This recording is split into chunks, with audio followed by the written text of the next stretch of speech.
अकबर बीरबल की कहानी। 3 सवाल।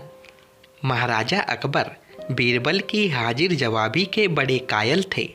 उनकी इस बात से दरबार के अन्य मंत्री मन ही मन बहुत जलते थे। उनमें से एक मंत्री जो महामंत्री का पद पाने का लोभी था, उसने मन ही मन एक योजना बनाई।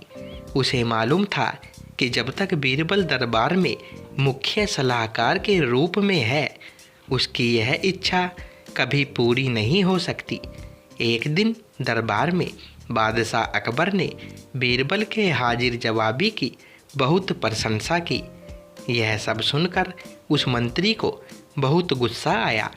उसने महाराज से कहा कि यदि बीरबल मेरे 3 सवालों का उत्तर सही सही दे देता है तो मैं उसकी बुद्धिमत्ता को स्वीकार कर लूँगा, और यदि नहीं तो इससे यह सिद्ध होता है कि वह महाराज का चापलूस है। बादशाह अकबर को मालूम था कि बीरबल उसके सवालों का जवाब जरूर दे देगा, इसलिए उन्होंने उस मंत्री की बात स्वीकार कर ली। उस मंत्री के 3 सवाल थे। नंबर 1, आकाश में कितने तारे हैं? नंबर 2, धरती का केंद्र कहाँ है? नंबर 3, सारे संसार में कितने स्त्री और कितने पुरुष हैं? बीरबल ने कैसे दिए तीनों सवालों के जवाब? बादशाह अकबर ने फौरन बीरबल से इन सवालों के जवाब देने के लिए कहा और शर्त रखी कि यदि वह इनका उत्तर नहीं जानता है तो मुख्य सलाहकार का पद छोड़ने के लिए तैयार रहे। बीरबल ने कहा, तो सुनिए महाराज। पहला सवाल। बीरबल ने दरबार में एक भेड़ मंगवाई और कहा, जितने बाल इस भेड़ के शरीर पर है, आकाश में उतने ही तारे हैं। मेरे दोस्त, गिनकर तसल्ली कर लो। बीरबल ने मंत्री की तरफ मुस्कुराते हुए कहा।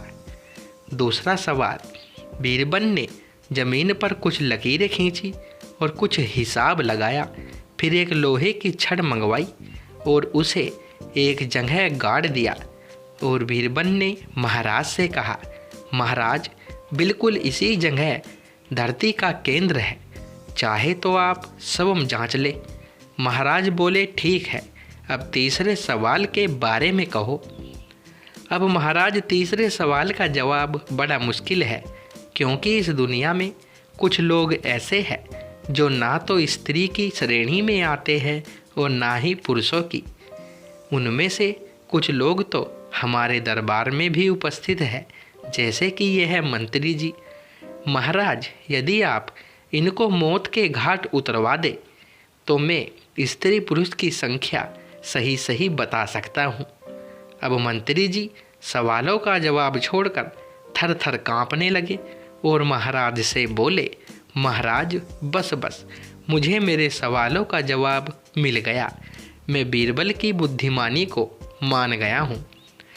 महाराज हमेशा की तरह बीरबल की तरफ पीठ करके हंसने लगे और इसी बीच वह मंत्री दरबार से खिसक लिया। तो दोस्तों, कहानी अच्छी लगी हो तो वीडियो को लाइक करें, शेयर करें, और अगर चैनल पर पहली बार आए हो तो चैनल को सब्सक्राइब करें। धन्यवाद दोस्तों।